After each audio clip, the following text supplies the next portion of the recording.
À l'attention de tous les Africains d'ici et d'ailleurs, reconnectez-vous avec vos racines pour Kemet Reconnexion 2024 première édition qui se tiendra du 3 au 13 et du 15 au 27 octobre 2024. Participez à un programme unique d'initiation, de conférences inspirantes et d'enseignements profonds sur la spiritualité africaine. Découvrez les traditions africaines, rencontrez les experts en spiritualité kamite et vivez les moments inoubliables avec les frères et sœurs du monde entier. Ne manquez pas cette opportunité exceptionnelle de renaissance et de connaissance. Réservez dès maintenant votre place au numéro +237 695 84 53 89 694 84 30 21 et le 655 74 27 84. Kemet Reconnexion 2024, une expérience transformative au cœur de l'Afrique.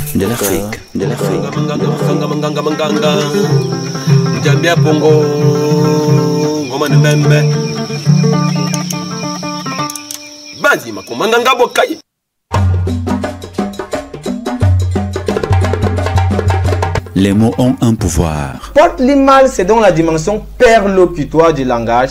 C'est la parole créatrice, c'est le pouvoir de la parole, mais c'est aussi la parole du pouvoir. Un pouvoir qui façonne les esprits et les cultures. Chaque mardi à 9 h, Porte Limal vous plonge dans l'univers fascinant de la linguistique africaine sur Kemet Télévision. Les mots ne sont jamais de simples sons. Ils informent, déforment, transforment, construisent, martèlent et révèlent.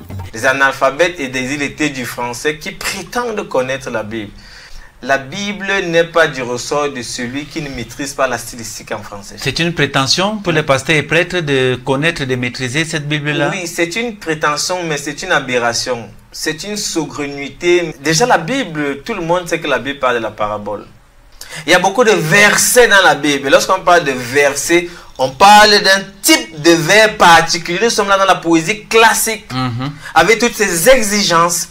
Le verset, c'est donc un type de vers particulier et qui a une cadence particulière, qui a une protase, c'est-à-dire le premier versant d'un vers, qui a un apodose, le deuxième versant d'un vers. Il y a des phrases scalènes dans la Bible, il y a des phrases couperées, il y a des phrases à la traîne.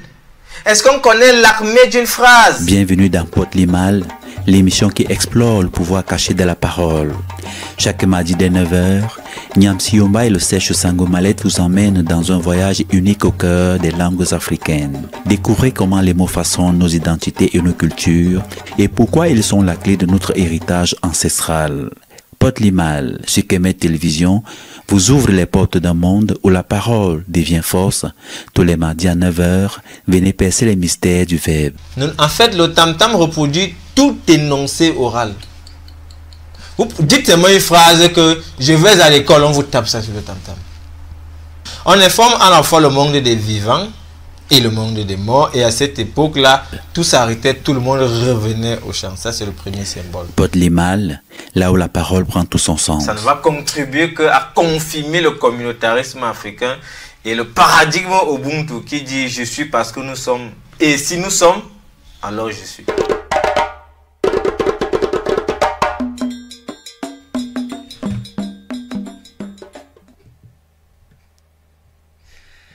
Otep à toutes et à tous, madame, messieurs, chers téléspectateurs, bienvenue à cette nouvelle édition où j'ai l'honneur de recevoir le Sèche Sangomalet, linguiste émérite avec qui ce matin, nous allons plonger dans l'univers fascinant de l'onomastique, la science des noms propres.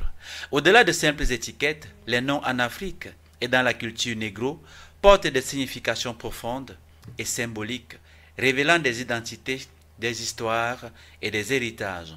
Ensemble, nous explorerons comment les noms, loin d'être anodins, façonnent la vision du monde et des peuples. Restons donc attentifs à ce voyage au cœur des mots et de leur puissance. Otep frère Sangomalet, et bienvenue une fois de plus sur Kemet Télévision.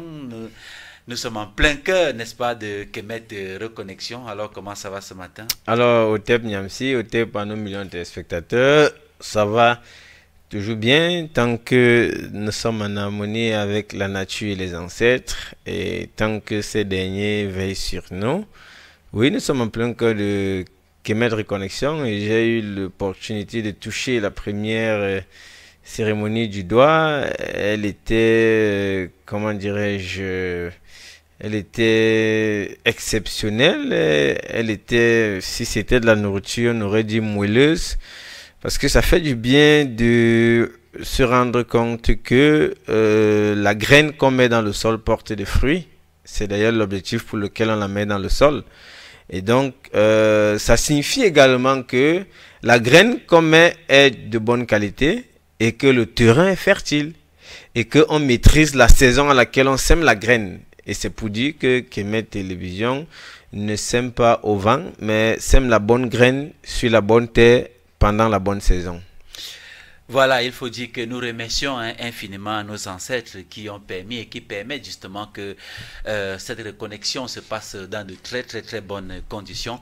Tous les participants, n'est-ce pas, sont arrivés, ils ont été reçus dès l'aéroport, ils ont subi, n'est-ce pas, les premières initiations, alors les premiers enseignements, notamment l'Unguso, le baptême Kamit. Vous aurez l'occasion justement de voir tout cela en image au moment où je vous parle. Tous les candidats justement sont sur les sites d'initiation et les nouvelles qui nous viennent de là-bas sont très bonnes. Donc je pense que c'est l'occasion pour nous de remercier nos ancêtres qui ont permis que cela se passe dans de très bonnes conditions. Et tout de suite après la première édition, nous allons lancer la deuxième édition pour permettre aux gens, n'est-ce pas, d'avoir largement le temps de prendre des dispositions pour y participer. Donc, si vous ne nous avez pas vu aux antennes, c'est tout simplement parce que nous sommes concentrés sur tout ce qui concerne le travail de la reconnexion, c'est-à-dire prendre soin, n'est-ce pas, des différents candidats qui sont arrivés pour cette reconnexion-là pour la première édition. Si on s'arrêtait ici,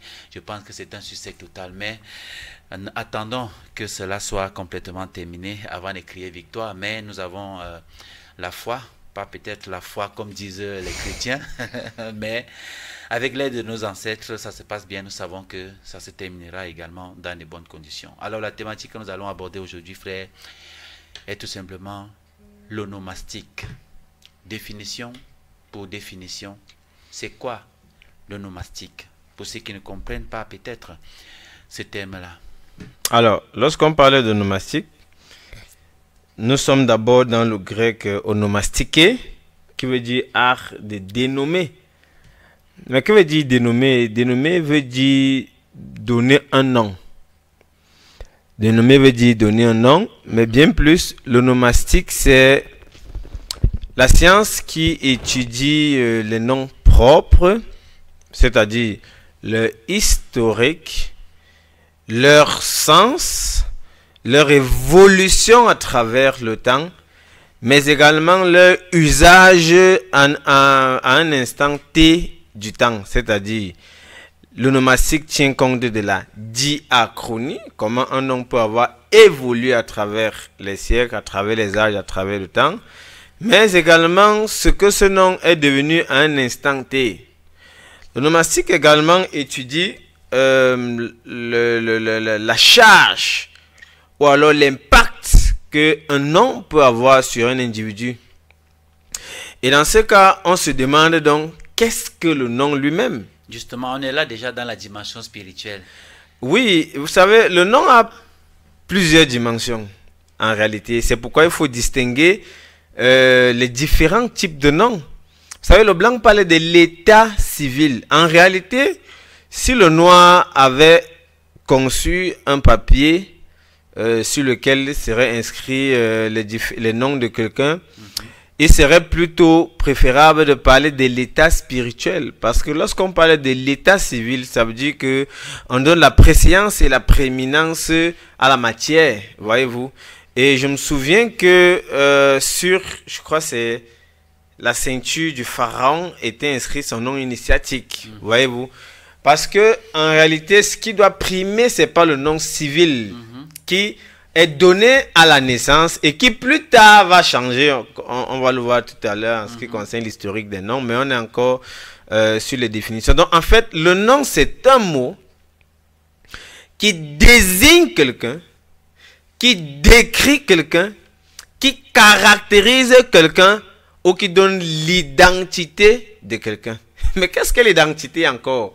Je suis là dans une progression à thème éclaté où chaque dernier mot devient un sujet. Qu'est-ce que l'identité en elle-même? L'identité, c'est ce qui caractérise, ce qui singularise, ce qui particularise quelqu'un. C'est ce qu'on appelle l'identité de quelqu'un. À partir de cette définition, on peut déjà subodorer les incongruités du système onomastique de nos jours, où toute une famille porte un nom sans que chacun ait la même identité. Parce que le nom décrit quelqu'un, donne l'identité de quelqu'un. Donc on ne devrait pas porter le même nom, comme beaucoup le font. C'est-à-dire quand on appartient quand on est né d'une femme et un homme, il y a des hommes qui donnent d'abord leur nom à l'enfant avant de donner un autre nom. Donc ça veut dire que chaque enfant, même s'il est issu d'un couple, doit avoir son nom. Oui, le nom doit être différent, c'est ça? En fait, c'est ça. D'accord. On va répondre à cela tout à l'heure lorsqu'on va voir comment est-ce qu'on arrivait à donner le nom à l'enfant en Afrique. Parce qu'il faut comprendre que nous sommes héritiers aujourd'hui d'une syntaxe onomastique européenne. Ce nom, ce prénom, nom, patronyme relève de la syntaxe européenne. Parce qu'il s'est passé que le nom apparaît, par exemple, en France au 7e siècle. Au départ, bien évidemment, chacun a un nom, voyez-vous. Mais très vite, il y a un conflit parce que l'homonymie fait en sorte qu'on ne puisse pas distinguer X de Y. Il y a beaucoup de Martin, il y a beaucoup de Paul. Lorsqu'on dit je vais chez Martin, on ne sait pas de quel Martin on parle.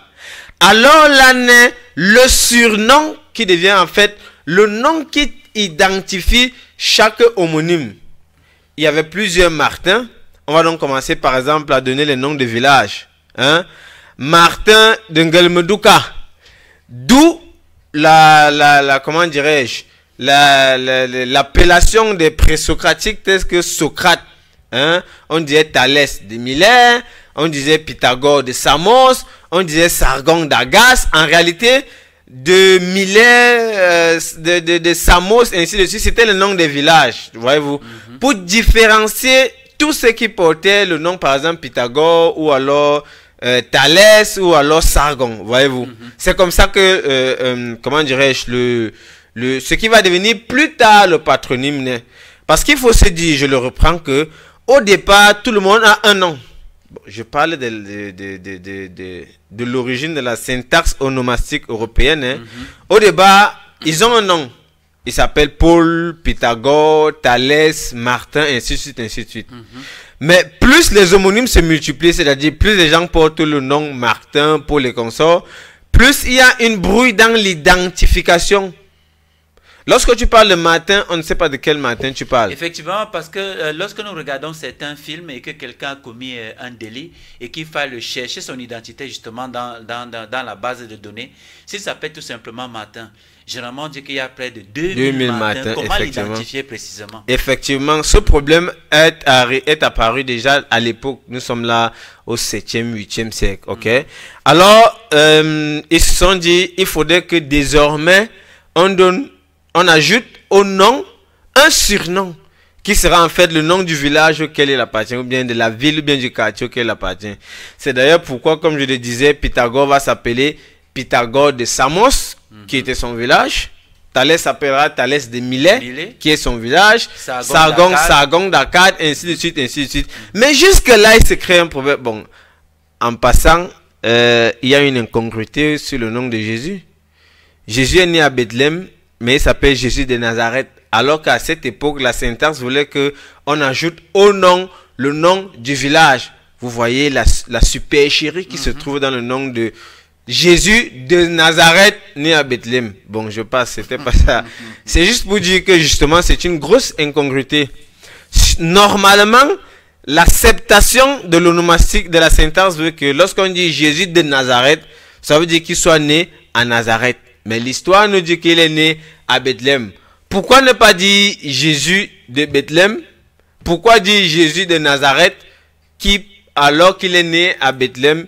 En fait, ce sont des comment dirais-je, des arguments massifs pour dire que cette histoire a été truquée. Exactement. Bon, nous y passons, c'est pas l'essentiel.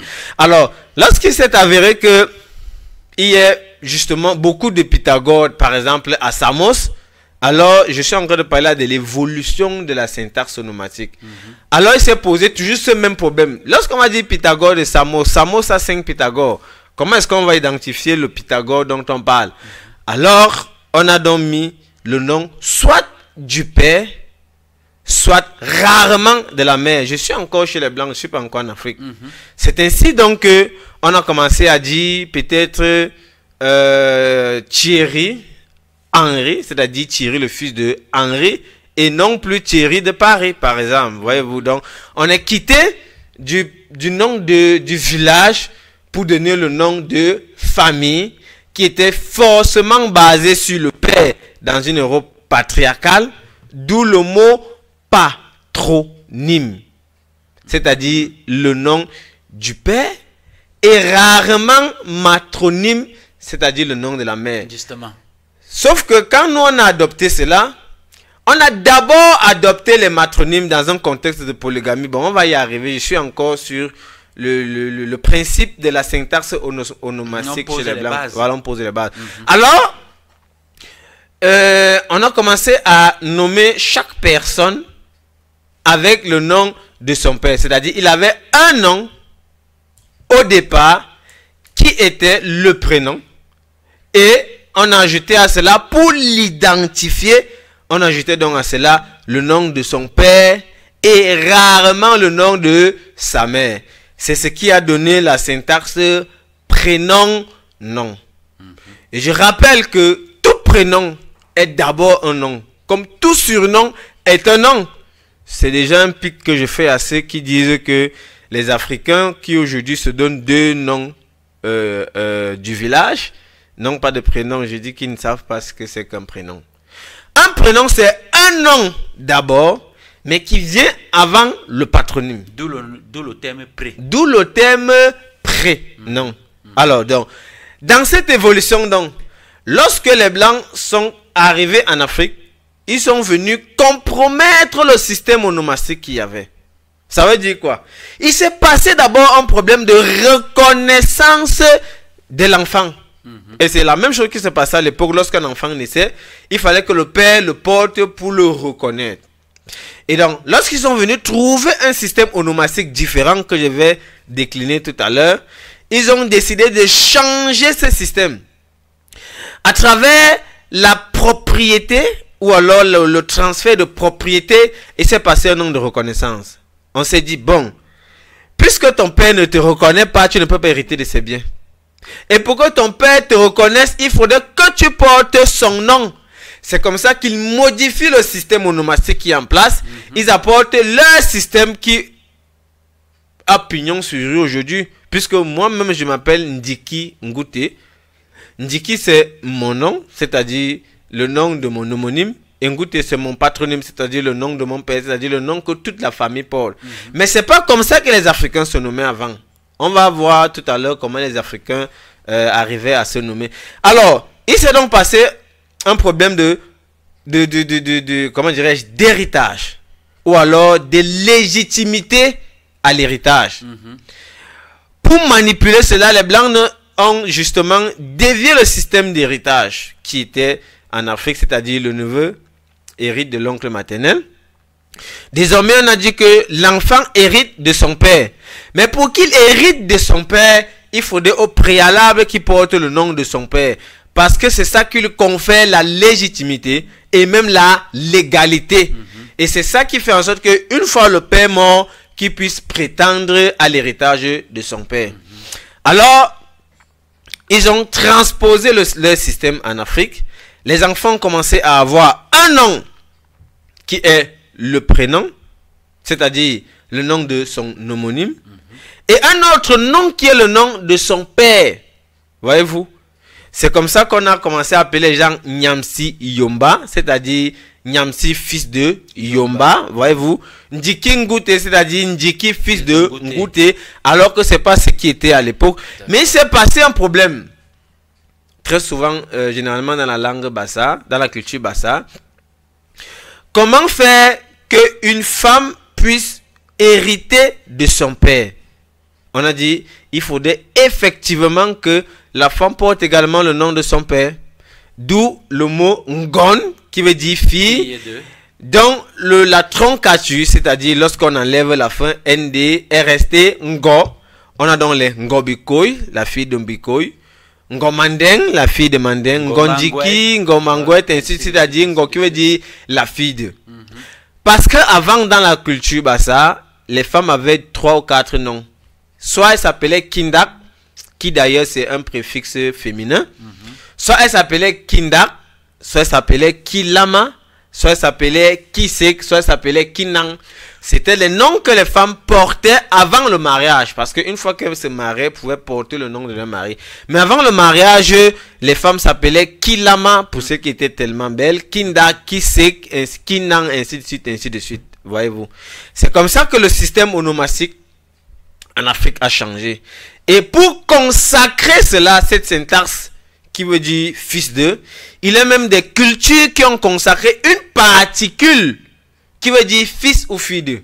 C'est comme ça que, par exemple, en Bassa, la particule ma, qui est également l'apocope de man, c'est-à-dire, lorsque vous entendez mandeng, mabiboum, je fais un coucou au Mbombor Mandeng Mabiboum de Bodmakak, justement. Quand vous entendez Mandeng Mabiboum, en fait, ce ma veut dire man, qui veut dire le fils de. Voyez-vous? Lorsque vous entendez Bicha, Bikodi, bi veut dire de. Voyez-vous? Ça, c'est chez les Bassa. Chez les Douala, par exemple, on a Nya, comme Dika Aqua, Nya Bonambela. Voyez-vous?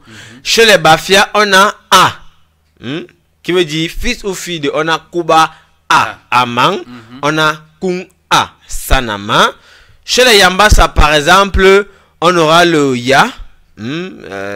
On connaît Mubitang Ya Daga. Voyez-vous, cette particule Ya est la même particule que A chez les Bafia, que Ma ou Bi chez les Bassa, même également Bi chez les Ewondo. Voilà. Et on aura même. Effectivement, lorsqu'on dit Biya Bi Mvondo, ça veut dire Biya, le fils de Mvondo. Et plus loin même, il y a d'autres cultures qui ont intégré cela. Lorsque vous entendez Yoshua Bentera, qui est le nom de Jésus-Christ, Ben veut dire fils ou fille de.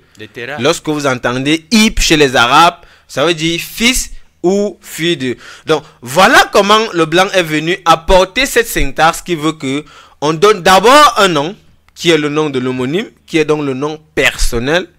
Et ensuite, on donne le nom du père. Et qu'on matérialise cette filiation paternelle, cette lignée paternelle, comme comment dirais-je, comme l'apologie du patriarcat. Alors, il s'est donc passé que, une fois en Afrique, ça n'a pas trop marché dès le départ parce que l'Afrique était matriarcale. Et très souvent, c'était plutôt le nom de la mère qu'on donnait. Et c'était d'autant plus vrai que il fallait justement différencier chaque enfant dans la polygamie. C'est ainsi qu'on pouvait, au lieu de donner le nom du père, on donnait le nom de la mère.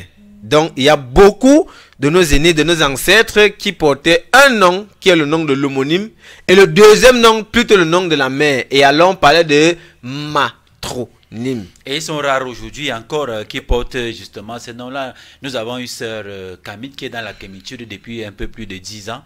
À l'occasion d'une conférence, elle a dit que sur son acte de naissance, qu'elle a refait en passant par le tribunal, elle s'appelle Boudjeka Kamga, qui est le nom de son père, de sa mère, autant pour moi. Donc elle nous a montré les deux actes, c'est-à-dire le premier acte qui portait le nom de son père, et maintenant le deuxième acte, et même sur sa carte d'identité, le nom qui précède Boudjeka, c'est le nom de sa maman. Effectivement, ça veut dire que elle veut rentrer à l'orthodoxie des choses, à la racine. Mais sauf qu'il se passe un problème. Lorsqu'on veut rentrer à la racine, il faudrait que ce soit la vraie racine. Parce que là, elle s'est arrêtée en gros. C'est déjà bien. Parce qu'elle veut incarner le matriarcat. Mais jusque-là, ce n'est pas comme ça que les Africains se nommaient. Parce que les Africains avaient un autre système qui ne suivait pas forcément cette syntaxe qui veut qu'on porte le nom de l'homonyme et on porte le nom de la mère et plus tard du père, voyez-vous. Ensuite sont entrés en jeu les prénoms des blancs. Vous voyez que je dis bien les prénoms des blancs. Est-ce que ce n'est pas les noms des Blancs qui sont devenus des prénoms pour nous et chez nous? En réalité, il faut d'abord dire que tout nom est susceptible d'être prénom. D'accord. Prénom, c'est dans l'ordre d'apparition des noms. C'est pourquoi on parle de prénom. Parce que, si je prends l'exemple de ma famille, dans ma famille, je suis l'homonyme de mon grand-père maternel. Mais lorsqu'on entre dans l'orthodoxie des choses, ma famille maternelle a pour nom Ndjiki. Ma famille paternelle a pour nom Ngouté. Chacun de ces noms peut être un prénom. Est-ce que si on te pose donc la question de savoir, bon, comme on en a l'habitude tous les jours, alors frère, comment tu te prénommes? Moi je dis souvent, je me prénomme Ndjiki. D'accord. Parce que prénom veut dire le nom qui vient avant un autre. Très bien. À ne pas confondre avec les noms qu'ils nous ont imposés. Effectivement. À chaque fois qu'on dit prénom, on part toujours chercher leur nom pour mettre, bien que ce soit en avant de nos noms, mais ce n'est pas ça. Aujourd'hui, les Africains ont deux prénoms. Du moins pour ceux qui portent deux noms du village. Ils ont d'abord les prénoms des Blancs. Et ils ont leur prénom, c'est-à-dire le nom qui précède leur patronyme. Ça fait qu'ils ont deux prénoms. Est-ce qu'on ne va pas rester avec le thème matronyme, frère?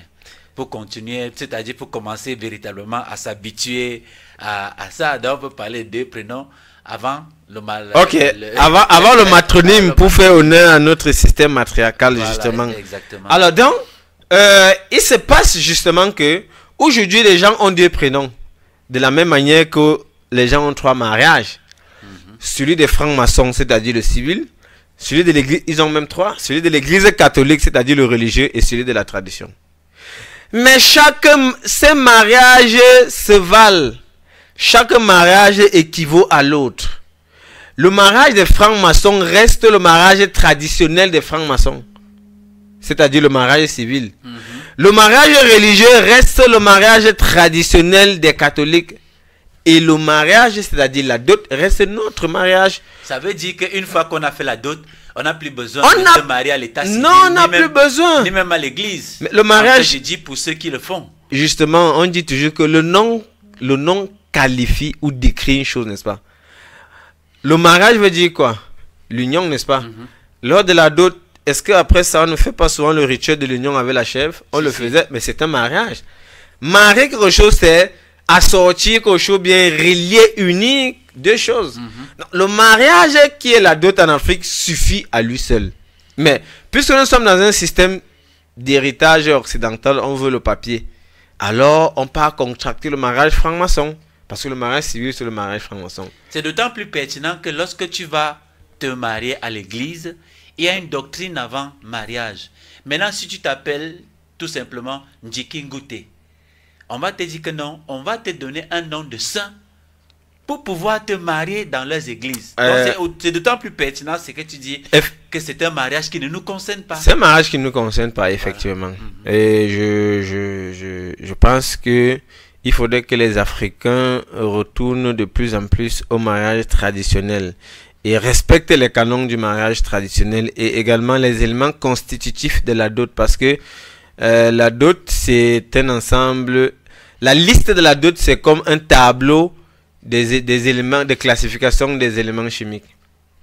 Dans ce tableau, c'est-à-dire dans cette liste, il y a des éléments qu'on va mettre ensemble pour produire la vie.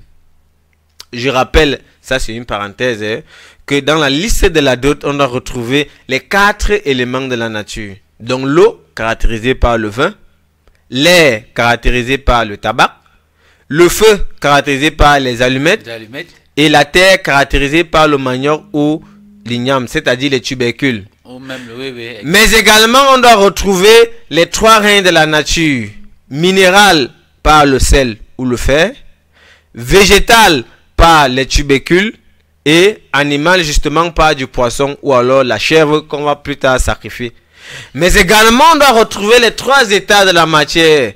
Solide, liquide et gazeux. Frère, on va aller doucement, parce qu'au même moment, ces émissions, non seulement sont pédagogiques, servent d'enseigner les gens. On va reprendre à partir des 4 éléments, notamment au niveau du mariage traditionnel. Parce qu'il y a beaucoup justement qui nous écoutent et qui ne savent pas les éléments qu'il faut pour aller doter une femme. Effectivement, je suis en train de dire que la liste de la dot, c'est le tableau de classification des éléments chimiques, comme on a vu au lycée, voyez-vous. Dans ça, il y a des éléments dont la combinaison produit la vie. Parce que dans le tableau de classification, effectivement, il y a l'hydrogène et il y a l'oxygène. Et lorsqu'on met 2 atomes d'oxygène et un atome d'hydrogène, ça donne l'eau.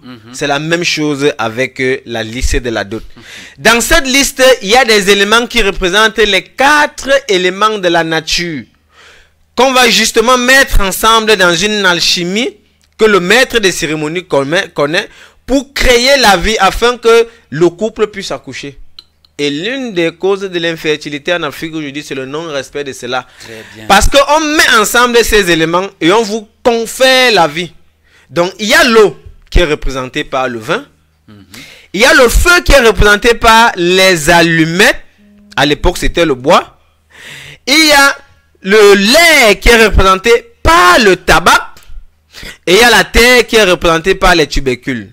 Ce sont ces 4 éléments et donc leurs dimensions subtiles, c'est-à-dire les génies, les énergies qui sont, parce que la terre a pour génie les gnomes, les sylphes, le feu, les salamandres et l'eau, les onguines. Ce sont ces génies qu'on met ensemble pour former la vie et qu'on vous transmet. Parce que l'objectif du mariage, c'est de perpétuer la vie. La procréation. La procréation, effectivement. Mais dans cette liste également, on doit retrouver les 3 états de la matière. L'état solide qui sont représentés par le bois ou encore par les tubercules. L'état liquide représenté toujours par le vin. Et l'état gazeux représenté justement par le tabac. Mais également on doit retrouver les 3 règnes de la nature. Le règne minéral par le sel ou le fer. Chez nous les voûtes c'est souvent le fer. Le règne végétal qu'on retrouve également par les feuilles ou alors les tubercules. Et le règne animal par du poisson ou la chèvre qu'on va justement sacrifier.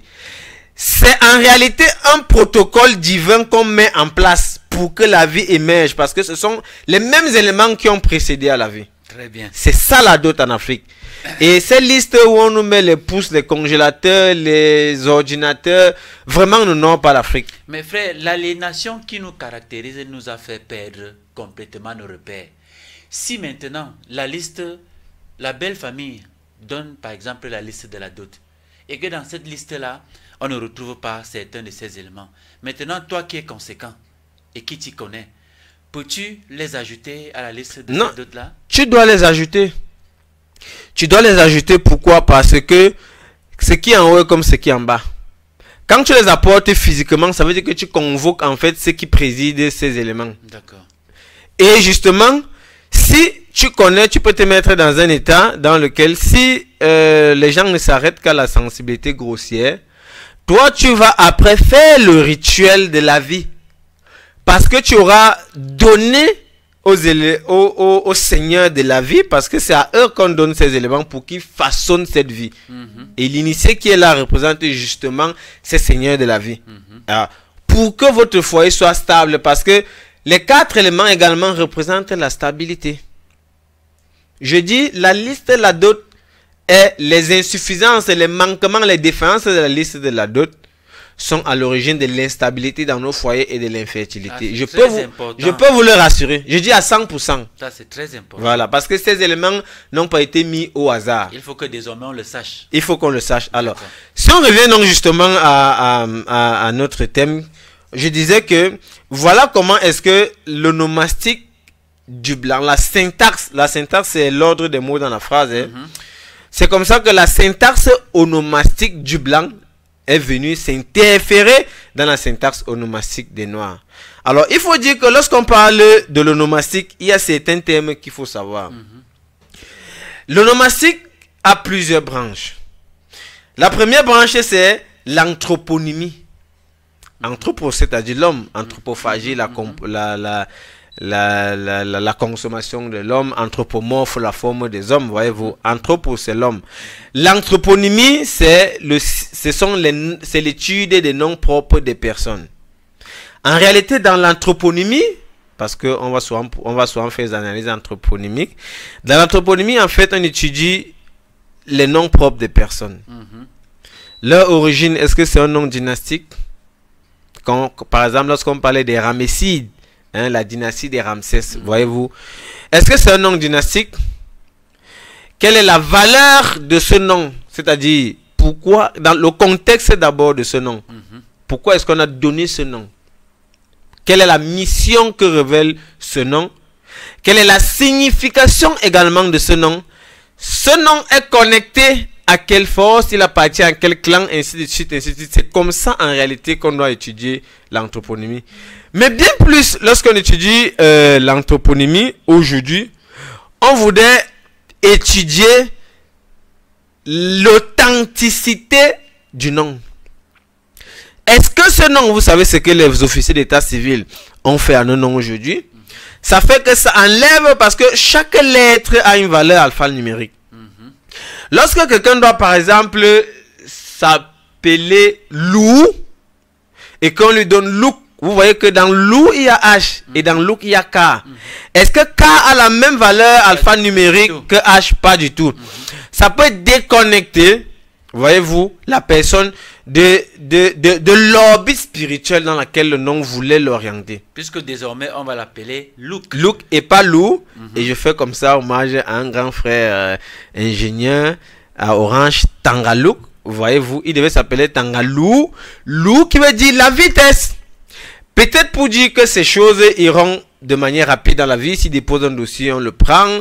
S'il demande, on le donne, ainsi de suite. Mais lorsqu'on vient Louk, il faudrait même savoir que dans la valeur des phonèmes, le k est implosif. Ça veut dire que ça bloque d'abord quelque part avant de relâcher. Vous voyez tout cela. Parce que lorsqu'on entre par exemple dans les études phonétiques, surtout dans la phonétique acoustique, voyez-vous, on voit quelle est la charge ou alors la force que chacun nom a. C'est d'ailleurs là-bas qu'on différencie les sons sourds des sons sonores, voyez-vous. Donc, et les officiers d'état civil ont modifié notre destin en Afrique en écorchant nos noms. Parce qu'il faudrait le savoir, il y a parfois des noms qu'on porte qui nous portent malheur. Et moi, dans mon cas, bon non, c'était dans ma famille, on a dû simplement changer une lettre, la lettre, a dit une consonne dans le nom, pour que tout redevienne dans la normale. Mon cousin était malade chaque fois, on est parti dire que non, le nom qu'il portait dans une mauvaise fréquence. Lorsqu'on calculait, je crois que ça donnait 13. Oui. On a dû enlever une consonne. Ça n'a plus donné 13, je crois que ça a donné, 7 ou 9, quelque chose comme ça. Et ça a rééquilibré et calibré ses énergies. Vous voyez que il est important de considérer l'anthroponymie de nos jours. Est-ce que les noms qu'on porte sont ceux qu'on devrait vraiment porter? Parce que le nom nous connecte à une source. Mais il y a plusieurs sources dans l'au-delà en fonction des fréquences. Vous voyez, on dit, si vous êtes à Yaoundé, captez la CATV à péter à la 101.9, à Gawa, ce n'est pas la même fréquence. Pourtant, c'est toujours la CATV. Parce qu'il y a un champ quantique qui fait en sorte que lorsque, effectivement, il y a les concentrations, c'est plus dense ici, c'est moins dense là-bas. Or, le 13, par exemple, te connecte à une source qui n'est pas la même source à laquelle tu serais connecté si ton nom donne 9. Et ça, c'est l'anthroponymie. C'est charge alphanumérique. Et parfois, on procède également par anagramme, mais c'est la même chose, voyez-vous. Et un anagramme, c'est par exemple un mot, voyez-vous, qui est le même que l'autre, mais avec l'ordre des noms des lettres différents, comme gène et neige, voyez-vous. Alors donc, il faudrait considérer cela lorsqu'on parlait de l'onomastique. Vous voyez à quel point c'est important. Parce qu'aujourd'hui, on ne porte plus les noms qu'on devrait porter. Parce que lorsqu'on allait voir l'état civil, il n'est peut-être pas de notre langue. Ou alors, il a voulu respecter, comment dirais-je, le système alphabétique occidental. On nous a donné un autre nom. Avec toutes les implications que ça entraîne. Autre chose qu'il faut considérer, c'est la toponymie. C'est-à-dire le nom des lieux. Aujourd'hui, on est fier de dire que Cameroun vient des crevettes. C'est grave. Très très grave. C'est pourquoi... Je vous dis, c'est très grave que d'être fier de porter comme toponyme Cameroun qui vient des crevettes. Encore que les crevettes sont faites pour être mangées. Pour être mangées, ce sont des mollusques. Ils n'ont pas d'os, ils n'ont pas la niaque dans un monde violent. Je vous dis, c'est très grave. Et je vous rappelle que 2 choses ont été faites en Afrique pour nous déconnecter. Bon, pas 2 choses, plusieurs choses. Parmi lesquelles celles que je vais expliquer. 1, on a changé nos toponymes, c'est-à-dire les noms avec lesquels on s'appelait. Et on a déplacé nos villages. Je vous rappelle qu'il y a les courants telluriques et célestes qui se rencontrent à certains points de la Terre qu'on appelle, ils ont appelé ça les lignes de lait. Ce sont des lieux de profusion énergétique. Et c'est dans ces lieux que nos ancêtres bâtissaient des villages. Pour qu'ils Mais c'est clair, lorsque vous êtes dans le bon réseau, l'appel est fluide. Lorsque la connexion est bonne sur WhatsApp, l'appel est fluide. C'était comme ça que nos ancêtres se bâtissaient. Mais c'était comme ça. Ce n'était pas un fait du hasard. Ce n'était pas un fait du hasard. Et donc, 2 choses ont été faites. La première chose, ils ont changé les noms de nos villages. Boumyebe s'appelait Lyon à l'époque. Et lors du rituel, lorsqu'on scelle un mariage, on dit Yonga Lyon ni mo. C'était pas un hasard. Aujourd'hui, ça s'appelle Boumyebe. Bon, on ne sait pas trop pourquoi. Yoko s'appelait Menjang. Ça avait une signification en rapport avec le type d'énergie et les alliances qu'on signe ou alors qu'on contracte avec les génies tutélaires de la terre, de l'air, de l'eau, du lieu dans lequel on se trouve. Donc, nos toponymes aujourd'hui sont à revoir. On a vu avec le président Thomas Sankara qui a eu le courage de partir de Très bien. Haute-Volta pour Burkina Faso. Et vous voyez la dynamique que ça a impulsé. Exactement. Il a drainé un monde dans sa révolution. Parce que le nom impacte le pays des hommes intègres. Et l'intégrité, c'est quoi? C'est la dépendance à ses principes, très bien, à ses valeurs et à ses richesses. C'est pourquoi il disait que pourquoi je dois porter la veste alors que moi j'ai les tisserands chez moi. Vous voyez comment le nom qu'on a, le toponyme, une fois changé, les mœurs, les mentalités également ont changé. Et c'est ce qu'on remarque quand vous voyez l'administration burkinabé s'est réunie. Tous sont en boubou. Effectivement. Je dis tous sont en boubou. Mais tous sont en boubou. Donc lorsque on s'appelait à l'époque la Gold Coast, le Songhai, Kama, ainsi de suite, c'était pas pour eux. Et alors je vais vous dire, pourquoi les Africains, pourquoi nos ancêtres ont décidé de s'appeler KMT, c'est-à-dire Kama. Disait-il d'abord, Kama, c'est noir. Le noir, c'est quoi? C'est la matrice, c'est la vie, c'est la mélanine. En réalité, on ne vous dit pas assez. La mélanine, cette cellule, et le mélanine, ce liquide noir, est l'équation de transformation du non-être en être. Exactement. C'est grâce à la mélanine qu'on part du non manifesté au manifesté, du non-être à l'être, de 0 à 1. De 0 à 1, mais également de l'absence à la présence. C'est d'ailleurs pourquoi, lorsqu'une femme est enceinte, que fait l'organisme? L'organisme siphonne, tire tout ce qu'il y a comme mélanine dans l'organisme de la femme pour mettre ça ici. D'où le trait noir qui sort souvent au ventre. Voyez-vous? C'est pourquoi nos ancêtres se sont appelés Kama, KMT, Kemet. Parce que c'est le noir qui est la vie et qui protège la vie. Exactement. Vous n'avez qu'à voir, lorsqu'on construit un grand immeuble, la face qui est contre le vent et également l'eau, on le peint en noir pour que l'humidité ne dérange pas. Exactement. Pour aller dans l'espace, il y a les vaisseaux spatiaux qu'on est obligé de peindre en noir pour protéger le métal avec lequel on a fait le vaisseau contre les rayons ultraviolets du soleil, ainsi de suite, ainsi de suite. Voyez-vous. C'est pourquoi ils se sont justement appelés Kama. Parce que dans Kama, il y a aussi le feu. Lorsque dans Kaya Makalar, le mot pour charbon ou feu en Afrique a toujours K. C'est le charbon brûlé. Justement. Mais que fait le charbon? Le charbon, c'est la transmutation. Lorsque vous prenez de l'or dans la boue, l'or est rédhibitoire. L'or est moche. L'or est laid. L'or ne donne pas envie. Mais une fois qu'on passe l'or dans le feu et qui transmute, il commence à briller. Effectivement, voilà 2 raisons pour lesquelles les Africains, nos ancêtres de la vallée du Nil se sont appelés Kama. Donc, il faut faire attention aux toponymes d'aujourd'hui. On parle de pierre noire lorsque le serpent te mord. On parlait de pierre noire lorsque le serpent te mord, c'est lui qui tire le venin. On parle Donc il te charbon, sauve. du charbon écrasé avec un peu d'huile rouge lorsqu'on parle du poison. Effectivement. Et donc, voilà autant comment dirais-je, d'aspects de l'onomastique qu'il faut prendre en considération. Mais également, la toponymie sera un tournant décisif dans la pacification et la distribution des richesses et des terres de l'Afrique de demain. Ces bouleversements qui ont eu lieu, mais également la toponymie révèle l'histoire. Lorsque vous voyez le quartier Simbok, ça veut dire qu'à l'époque, les Bassa étaient autochtones de Simbok.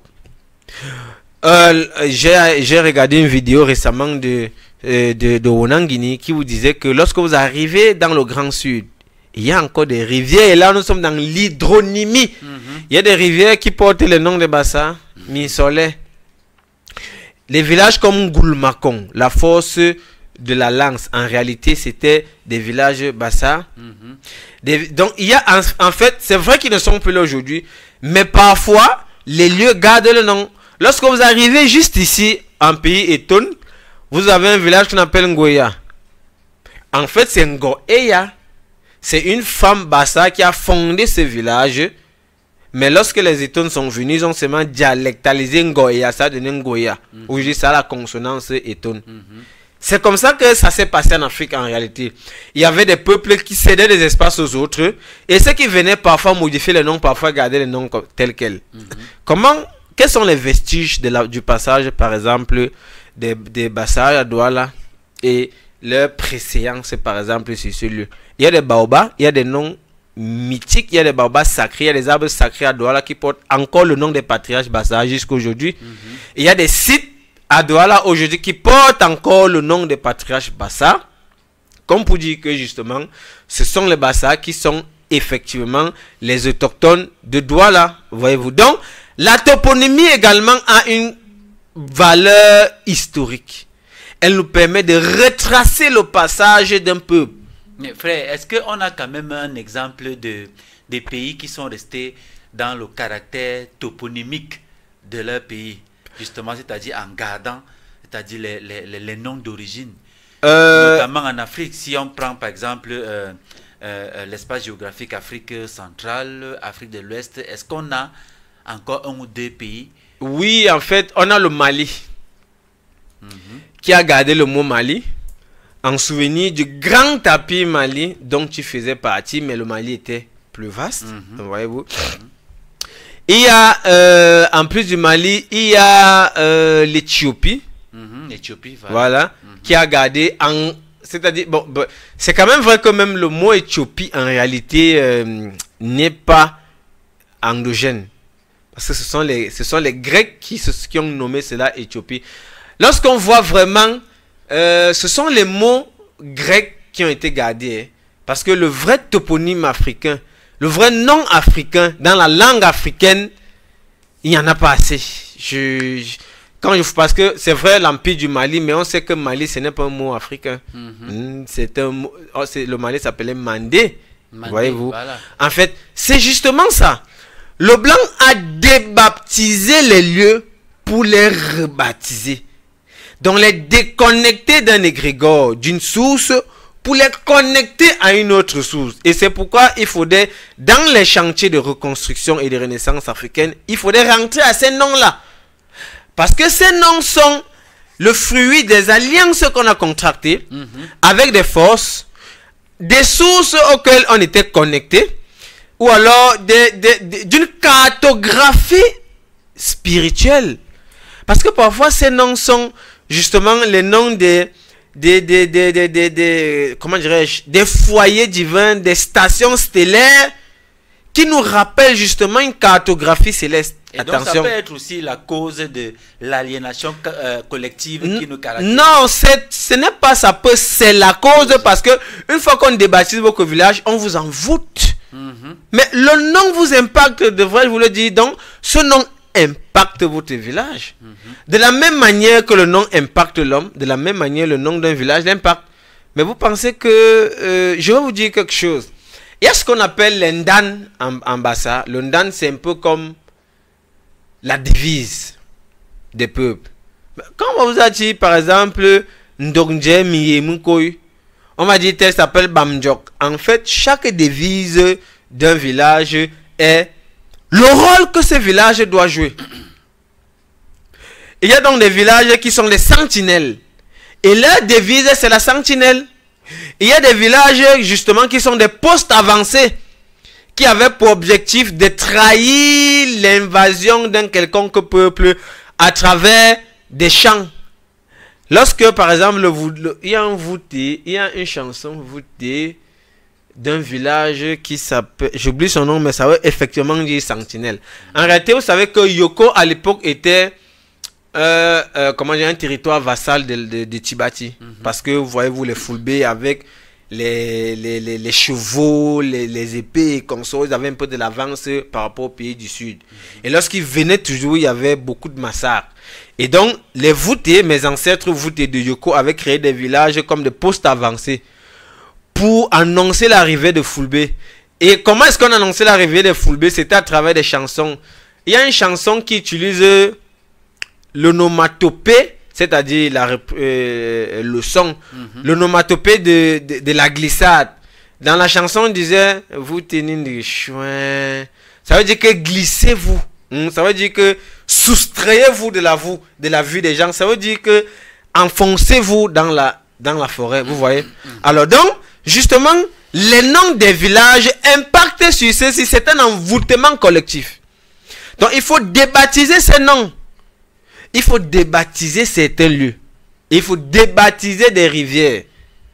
Alors, lorsqu'on va plus loin, il y a également ce qu'on appelle le pseudonyme. Le pseudonyme, c'est un nom de baptême qu'on s'octroie lorsque comment dirais-je, j'allais dire, lorsque on change de mission, ou bien lorsqu'on se rapproche de la mission, ou bien lorsqu'on embrasse, voilà, une nouvelle charge initiatique ou sociale. Voyez-vous. Ce pseudonyme, les Bassa l'appellent Ngou ou Ngeri. Les Voûtés l'appellent Monsieur et les Banvé l'appellent Ikbong. C'est très important parce que ça rappelle les étapes d'une vie. Parce que c'est d'ailleurs pourquoi lorsqu'on baptisait le pharaon, on lui donnait un nouveau nom. C'était le nom initiatique. Et même dans le Buiti, lorsqu'on t'initie, un te demande qu'est-ce que tu as vu. Et deuxièmement, on te demande si tu as ton nom initiatique. Tu vois que justement le nom qu'on te donne quand tu nais, c'est l'état civil, mais pas l'état initiatique. Très bien, exactement. Encore moins l'état mental. Exactement. C'est très important. Ça veut dire que lorsque tu nais, on a une semaine pour faire la déclaration. Oui. C'est-à-dire quand tu fais la déclaration et que tu pars donner un centre civil, on établit dans un acte de naissance. De naissance. Mais en réalité, ce n'est pas le nom. Non, c'est pas ton nom. C'est pas ton nom spirituel là. Pourquoi quand on s'initie plus tard, on te donne de nouveau un nom spirituel. Très bien. Ce que nous sommes dans nos états civils, c'est le nom de la matière grossière. C'est pourquoi quand tu te découvres et que tu te vois en face dans l'initiation, ce que tu vois, tu te donnes, bon, pas que tu te donnes en fait, ce sont les génies qui te donnent ton nom. Toi qui est de l'autre côté, qui a gardé ton véritable nom. Effectivement. Te demande donc de porter ce nom. Ce nom, pour qu'il t'accompagne dans l'accomplissement de ta mission. Très important. C'est ce qu'on appelle le Ngedi, Ambassa, Ulungu, Banleng Bangu. Lorsqu'on embrasse une nouvelle charge, une nouvelle fonction sociale, comment dirais-je, spirituelle, comment dirais-je, artistique. Vous verrez les Mouliers, les Tchèques, ce sont pas leurs noms. Moulier s'appelle Jean-Baptiste Poquelin, voyez-vous. C'est pourquoi d'ailleurs je m'appelle également Sango Malet. Vous voyez. Ça c'est mon nom artistique, voyez-vous. Et donc, je me souviens, il y a un bombok à Izeka qui s'est baptisé lorsqu'il est devenu un bombok, Mbous Mbando. Mbando, c'est un bois très difficile à tronçonner. Même avec la tronçonneuse, c'est compliqué. Voyez-vous. Et lorsque plus tard, il s'est initié à la guitare, à la sitar, ainsi de suite, il est devenu Aed, c'est-à-dire ceux qui, bon, on va appeler plus tard griot. Il s'est donné comme pseudonyme un solo healing. Healing, c'est un palmier tellement géant que parfois on ne regarde pas son sommet. Vous voyez? Donc, lorsqu'on embrassait de nouvelles fonctions, de nouvelles charges, on était obligé de se baptiser, de se donner un nom qui va nous rappeler ce qu'on est dans ce domaine. Et c'est ça le pseudonyme. Et c'est ça le pseudonyme. Et la mission qu'on a dans ce domaine. D'accord. C'est ça le pseudonyme. Et c'est très important. En réalité, chacun devrait avoir le pseudonyme. Parce que quand on dit que tu es tel, ça te rappelle que hey, je suis tel. Non, il faudrait que j'agisse de telle manière parce que mon nom veut dire que je suis tel. C'est pourquoi d'ailleurs on a le nom de guerre. Il se baladait le nom de guerre d'un empereur. Je crois Zimbabwe à l'époque où on disait que c'était sanguinaire coupe tout. Et effectivement, lui coupait seulement les têtes. Donc des gens doivent avoir des noms de guerre. C'est ainsi le nom. Le nom te caractérise, ça te désigne, ça t'identifie, ça te particularise. À chaque étape de la vie de quelqu'un, il devrait avoir un nom. C'est pourquoi en Afrique, on arrivait, pour comprendre la vie de quelqu'un, on arrivait à analyser les différents noms qui s'est donnés. Parce que ça traduisait les différentes étapes de sa vie, les différentes fonctions et charges initiatiques, sociales et artistiques, mais également ses différents déboires. Lorsqu'il a par exemple perdu telle chose, il s'est donné tel nom. Telle chose lui est arrivée, il s'est baptisé ceci, il s'est baptisé cela, il s'est baptisé ceci. Et lorsqu'on analyse l'ensemble des noms qui s'est donné, on se rend compte que c'est l'hymne de sa vie. Avec les différentes étapes de sa vie, les différents temps forts de sa vie. Donc, c'est-à-dire toutes les charges énergétiques attribuées par les nouveaux noms initiatiques ne peuvent pas aller au-delà de sa fréquence vibratoire. Non, ça peut pas aller au-delà de sa fréquence vibratoire. Et il faudrait également dire que l'ensemble des noms. Bon, moi je vais prendre l'exemple. Récemment, j'ai ajouté Nkongon à mon pseudonyme. Au départ, je m'appelais Sango Malet. Je me suis baptisé Sango Malet. Pourquoi Sango Malet? Sango veut dire monsieur. Et Malet veut dire enseignant. Pourquoi cela? Parce que ma mission sur Terre, je suis du chiffre 5. C'est la communication et l'enseignement. Je suis enseignant comme l'était mon père. Comme l'était mon homonyme. Et comme excelle la majorité des gens de notre clan, je suis Nyop chez les voûtés. Ton homonyme Djiki? Oui, mon homonyme Djiki. Il était non seulement bombor, mais enseignant. Et je suis issu d'un clan qui excelle dans l'enseignement chez les voûtés. Vous ne pouvez pas les battre. Nous sommes les meilleurs dans l'enseignement. Comme les Ndum et les Yep excellent dans la médecine. C'est partout en Afrique, il y a les clans qui excellent dans la forge, dans la guerre. Notre clan excelle dans l'enseignement. Et c'est pourquoi je me suis nommé Monsieur l'enseignant. Si vous, justement, analysez ce pseudonyme, ça va justement vous ramener non seulement à ma profession qui est ma vie, mais également à celle de mon père, à celle de mon homonyme, mais également à la charge initiatique ou alors à la compétence initiatique du clan auquel j'appartiens. Ensuite, je me suis nommé, ma mère m'a surnommé Borngem. Mot à mot, ça veut dire que tante. Bon, parce que dans la famille, c'est moi qui rassemble, c'est moi qui incarne un certain nombre de choses. Mais dans le sens symbolique, ça veut dire confiance. Parce qu'en réalité, ma mère a couché beaucoup plus les filles. Je suis le 5e. Et je suis le premier garçon. Voyez-vous? Et vous savez, en Afrique, lorsqu'on a couché par les hommes, on avait l'impression que sa lignée va aller en fumée.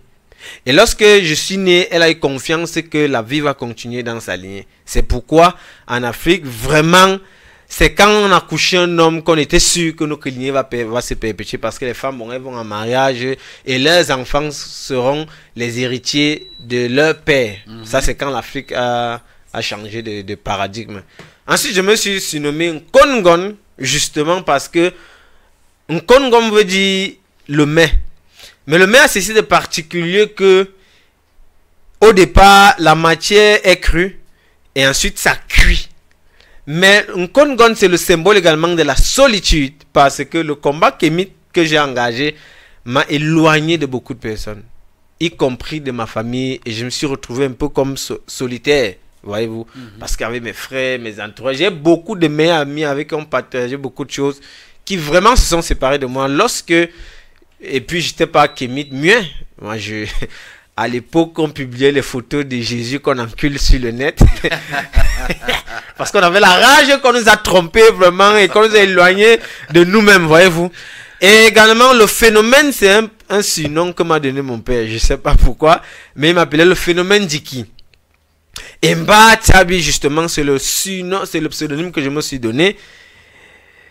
En utilisant le nom, je vais dire la langue de mon père qui est le Vouté. Ça fait que mon pseudonyme c'est Sango Malet Mamborngem Nkongon, le phénomène Bachabi.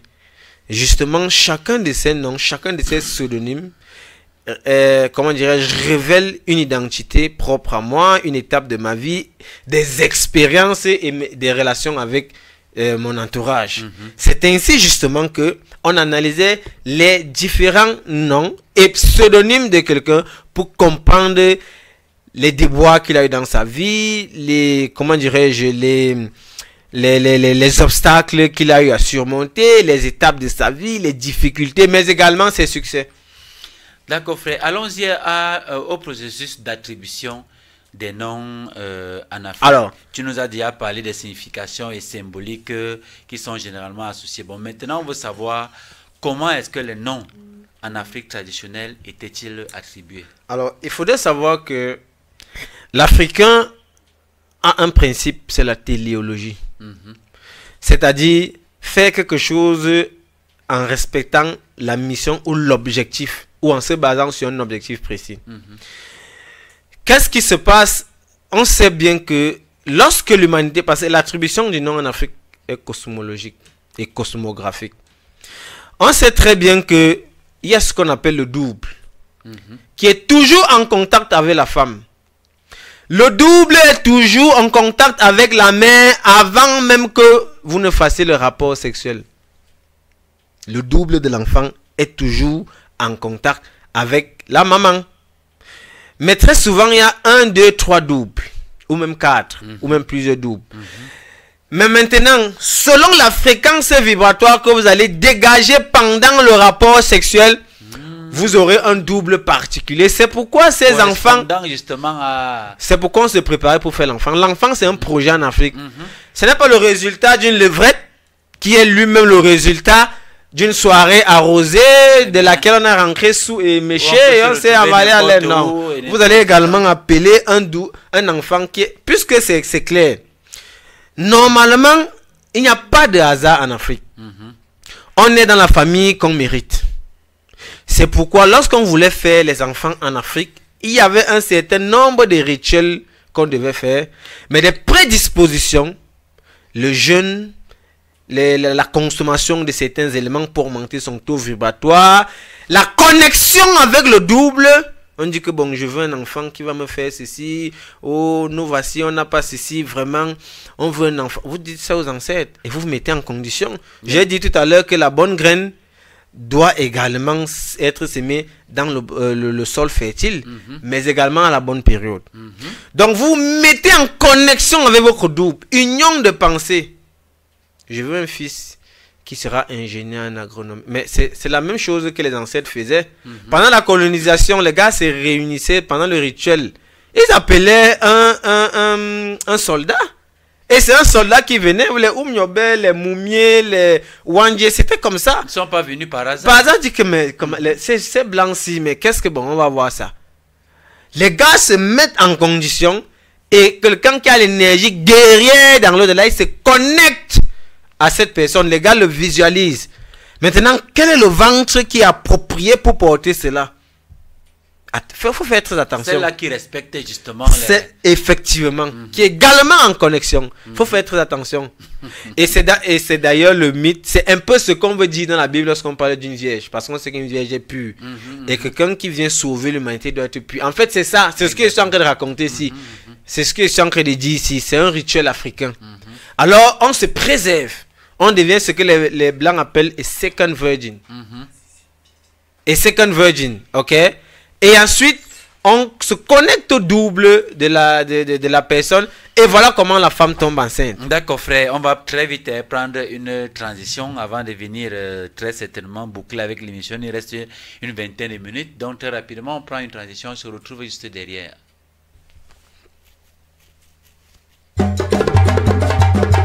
Les mots ont un pouvoir. Porte Limal, c'est donc la dimension perlocutoire du langage. C'est la parole créatrice, c'est le pouvoir de la parole, mais c'est aussi la parole du pouvoir. Un pouvoir qui façonne les esprits et les cultures. Chaque mardi à 9 h, Porte Limal vous plonge dans l'univers fascinant de la linguistique africaine sur Kemet Télévision. Les mots ne sont jamais de simples sons. Ils informent, déforment, transforment, construisent, martèlent et révèlent. Les analphabètes et des illettrés du français qui prétendent connaître la Bible. La Bible n'est pas du ressort de celui qui ne maîtrise pas la stylistique en français. C'est une prétention pour les pasteurs et prêtres de connaître, de maîtriser cette Bible-là? Oui, c'est une prétention, mais c'est une aberration. C'est une saugrenuité. Tout le monde sait que la Bible parle de la parabole. Il y a beaucoup de versets dans la Bible. Lorsqu'on parle de versets, on parle d'un type de vers particulier. Nous sommes là dans la poésie classique, avec toutes ces exigences. Le verset, c'est donc un type de vers particulier et qui a une cadence particulière, qui a une protase, c'est-à-dire le premier versant d'un vers, qui a un apodose, le deuxième versant d'un vers. Il y a des phrases scalènes dans la Bible, il y a des phrases couperées, il y a des phrases à la traîne. Est-ce qu'on connaît l'acmé d'une phrase? Bienvenue dans Porte Limal, l'émission qui explore le pouvoir caché de la parole. Chaque mardi dès 9 h, Niam Siyomba et le Sèche Sango Malet vous emmènent dans un voyage unique au cœur des langues africaines. Découvrez comment les mots façonnent nos identités et nos cultures et pourquoi ils sont la clé de notre héritage ancestral. Porte Limal, sur Kemet Télévision, vous ouvre les portes d'un monde où la parole devient force. Tous les mardis à 9 h, venez percer les mystères du verbe. En fait, le tam-tam reproduit tout énoncé oral. Vous dites-moi une phrase que je vais à l'école, on vous tape ça sur le tam-tam. On informe à la fois le monde des vivants et le monde des morts. Et à cette époque-là, tout s'arrêtait, tout le monde revenait au chant. Ça, c'est le premier symbole. Porte Limal, là où la parole prend tout son sens. Ça ne va contribuer qu'à confirmer le communautarisme africain.